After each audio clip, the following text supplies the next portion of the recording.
It's time to restore the dash on my mom's 1972 Dodge Charger. This particular car came with the standard dash in it, so it's the sweeper style dash, not the rally style dash.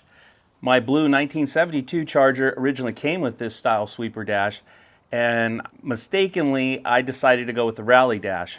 Now I say that because even though the rally dash is a much cooler dash, it is super expensive. Parts are hard to find for it, and when you do find them, you're going to pay. So that cluster cost me a lot of money. So this one's going to be a lot cheaper. If I had to guess, I'm going to say that if you were to take this dash and send it to somebody to get completely restored, you're probably going to spend somewhere in the neighborhood of $5 grand or so. Now I know that seems high, that seems ridiculous, but labor costs are not cheap these days. And the amount of time it took me to do the dash in the blue 72 Charger, $5 grand to restore this does not sound out of the ballpark, okay? So just a little background on the dash. This is a sweeper dash. My mom's car is a strip model car, so it's a base model. Doesn't have a lot of bells and whistles. It is an air conditioning car, so it does have the vents. But you can see here, usually these Chargers will have like a fake wood grain in here, and this one is just like a textured surface, black, and some black in here. I actually like this because I do like the color combination between the black and the blue. So I think it's going to come out really nice when it's done, and I think it'll really pop. These sweeper dashes were standard for B bodies from 1971 to 74, but you'll find them in Chargers, Coronets, Satellites, Sport Satellites, Sebrings, any B body that's not a high performance version. The high performance cars usually got the rally dash. But even the rally dash and the standard sweeper dash are very similar to each other. So most of the stuff's going to be the same between both of them. The harnesses are different, the cluster is different, the gauges are different. These sweeper dashes are pretty plentiful. You could buy a whole nother unit on eBay fairly cheap. I'd say, you can get a really nice one in the neighborhood of like $200 or less. So if some of your gauges aren't working, and you want to just get a whole nother cluster, or if you want to buy the gauges for it, they're just plentiful. The rally dashes are not, and there was differences between the 71 and 2s versus the 3 and 4s. So those differences basically split that group into two, and it makes it even more difficult to find the gauges that you need for your particular car. So in my example, there seems to be a lot more 73 and 4 rally dashes out there, but they rearranged everything. The gauges are completely different, and they're not interchangeable with the earlier 71 to 72 models.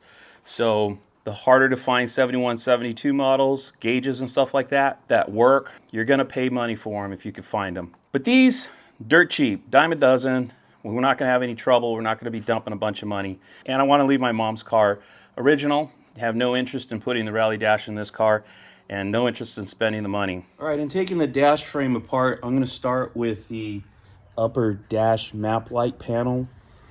Basically, it's right here, right above the cluster. My mom's Charger is actually a base model car, so this panel doesn't actually have a map light. It's just basically a flat plug. There is a little hole, or 3 holes here. I think that was probably added, not from the factory. See, that's interesting because there's wires here. I mean, there's no map light, but these wires go to something. And you could see that scratch there. So it looks like something was mounted there. Unfortunately, it's cracked. I'm going to hold on to all of this because I might have to glue this and reuse it. But we should be able to find another one of these without too much issue, hopefully. All right, this is straightforward. We'll go ahead and pull the driver's side AC vent off. You know, what's kind of interesting about this car being a base model, it had a 318 in it. It had air conditioning, so it did have that. And it also had a rear window defroster. This car was in Northern California. We lived in Northern California when my parents bought it. So the climate there is, it's a little bit colder in the winters, and it's not as hot as Southern California, but it does get warm in the summertime. All right, I think I'm going to go ahead and pull the ashtray. Unfortunately, this generation B body, these ashtrays had a plastic cover on them, and they are easily broken. And in this particular case, this one has been broken. An insurance card, registration back to 2001. See, there's remnants of the plastic piece left. And we got some fuses. All right, so to pull the ashtray back portion out, we got these two screws here.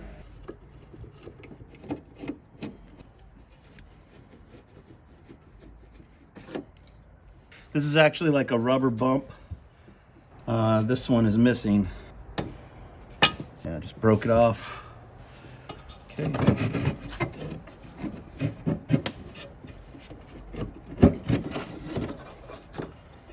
And then back here we got the red and pink wire that go to the cigarette lighter. So just unplug that. All right, I'm gonna pull the glove box door off. Oh, check that out. Still has the original owner's manual, 72 Dodge Charger and Coronet. Man, that is so cool. Points. Okay, so one thing I want to make note of is this hinge. It is basically sitting on top of the glove box compartment. So when we put this back together, we don't put it in first, then the plastic glove box goes in first, and then the hinge goes in over it. And the screws that go to the glove box look like that.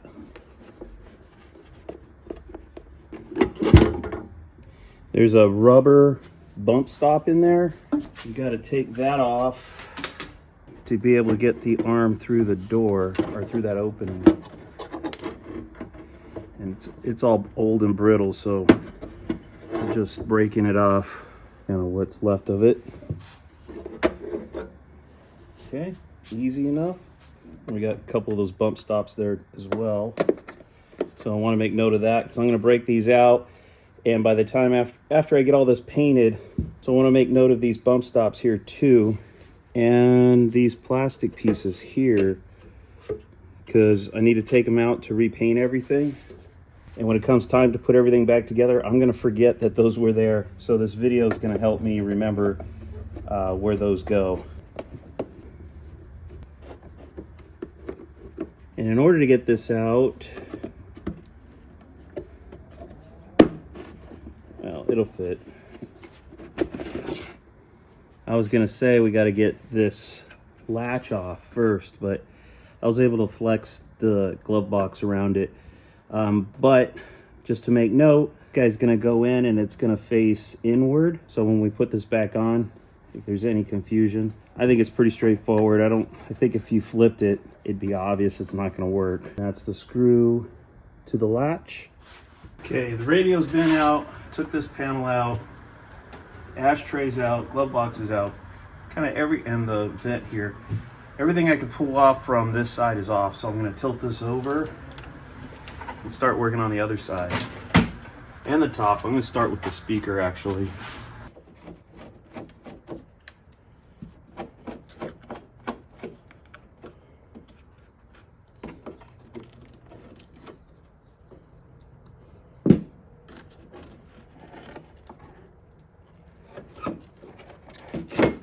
All right, next I'm going to pull out the upper ducting screws here. So this is this ducting. Show you from the back side.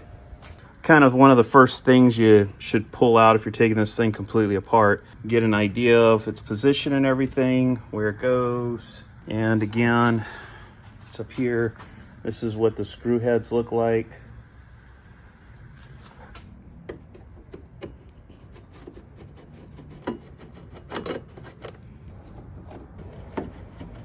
All right, there's like a button clip here. Pop this out. And who knows where that went. You just give this like a little tilt like this, and that guy comes out. There's the speaker plug. It's already unplugged. On the bottom edge of the dash, there's a screw right here that's holding this part of the ducting in. And then I think this just slides off.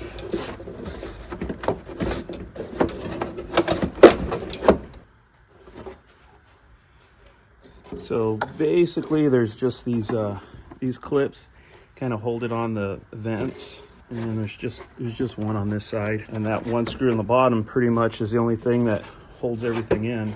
I'm gonna pull this vent panel on the passenger side out. So the screws holding that on are right there. right there. Those Phillip heads there. That one's missing. And you got 2 right there. Okay, that should just come out. Okay, I just want to get a good visual before I pull these guys out so we know how it all goes back in.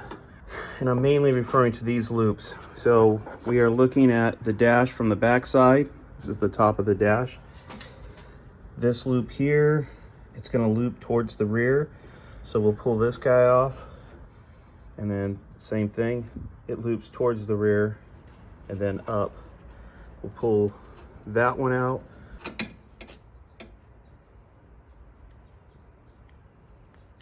And then we'll pull the speaker brace out, which this screw down here is missing. I just got to pull that one off.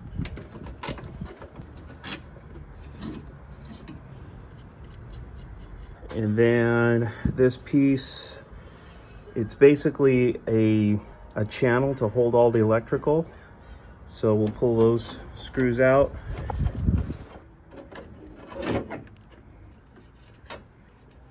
Yeah, I think I'm gonna leave I wanna leave as much on the harness as possible. So when I pull the harness out, it's still attached where it's supposed to go.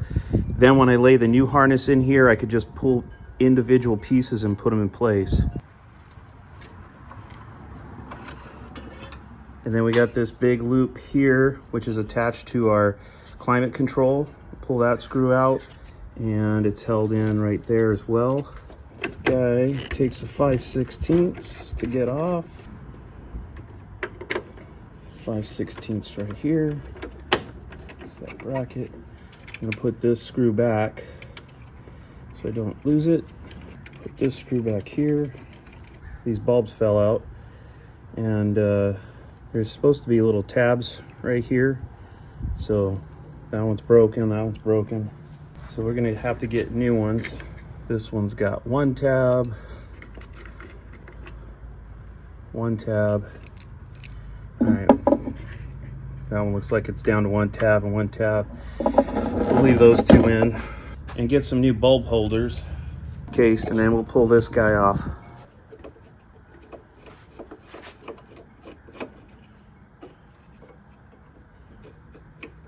Pull the ground wire off. I think I'm gonna leave all the climate control attached to each other and then just pull the whole control unit out and leave everything plugged in. I'm gonna go ahead and unplug the rear window defroster though. So it's green, white, and black wires. And let's pull the headlight switch plug off. Okay, that's unplugged. All right, 3/8 socket to get these guys off. Screw there. I don't know if you can see it, but screw is right there. All right, you can see the screw now, or the nut, I should say.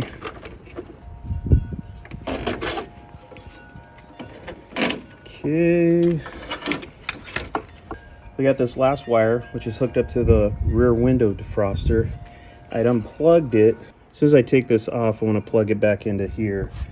There's 2 screws holding it on here. All right.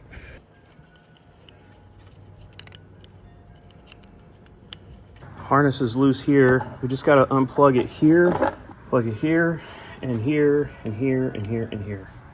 Unplug that light. It's orange wire. I'm going to unplug the, oh, this is the wiper motor. So unplug that. Unplug the cluster. Got to be super careful because you don't want to break any of these pins. See these pins there? And you don't want to break any of those pins off. Pull the amp meter wires off of here, and then the harness will be free. Oh gosh. Okay, I don't want to break anything. Oh, that's labeled red, red, black, black. I mean, let me get a 3/8 to hold that back one so we can get that off. Yeah, I didn't like that sound. It made a cracking sound. So so hopefully we didn't break that. I mean, I'm not going to use it anyway. I always jump these guys. You can jump them by putting them both on the same post like that, or on this side. The amp meter will be rendered useless, but it's better than having your dash catch fire. So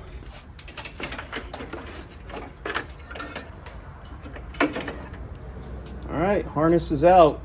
So this ducting can now come out. I got to remember when I put the cluster in to put this ducting in right after I put the cluster in. It's just 2 screws. This one's holding it on this side. This is actually a separate duct.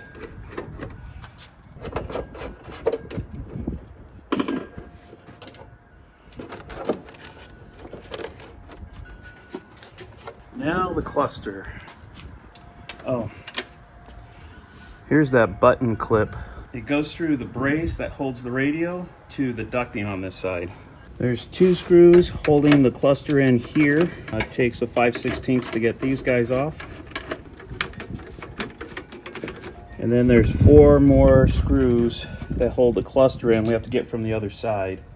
We put these screws back. This is our climate control nuts.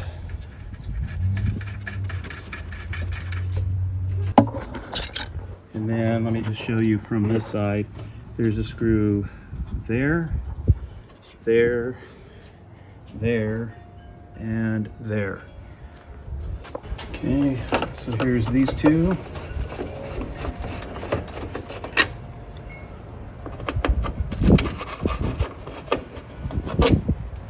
Can't see as well because of the shadowing, but it's right there and right there.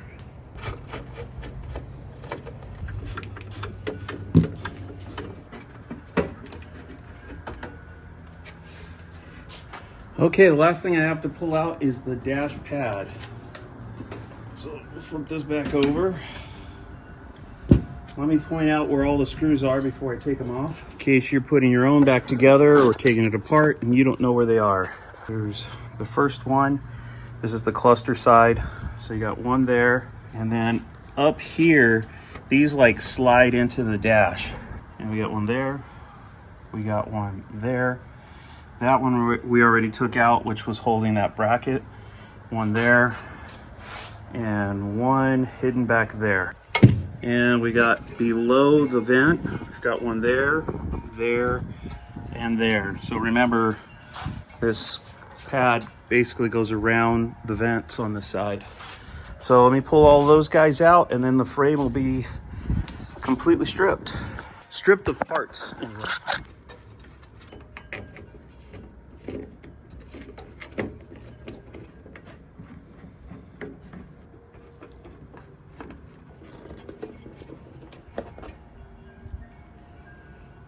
Oh, that's weird. That one's got a regular nut on that one.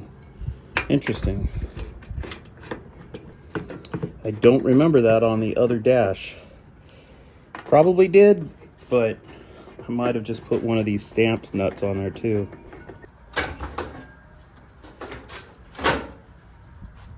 So I missed one on the driver's side. There's actually one here and one there, and I missed this one.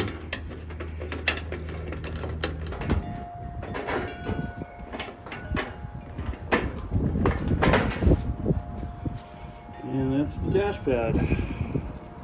Oddly, it kind of feels like I just did one of these. Oh yeah, I did. Anyway, there's the dash frame. We'll get it all cleaned up. We'll give it a fresh coat of paint. You know, all this blue, this is what you see under the windshield. So it was looking kind of gnarly up in here. Well, I should say this part is visible and this part's visible. And then there's the screen that goes over this, which I already started to clean up. We got to get that cleaned up and painted as well. I think I'll go ahead and just make this a disassembly video and split it up. And, you know, we'll go through and get this sanded down and repainted and start putting the dash back together with a new harness in it. And that will be a separate video.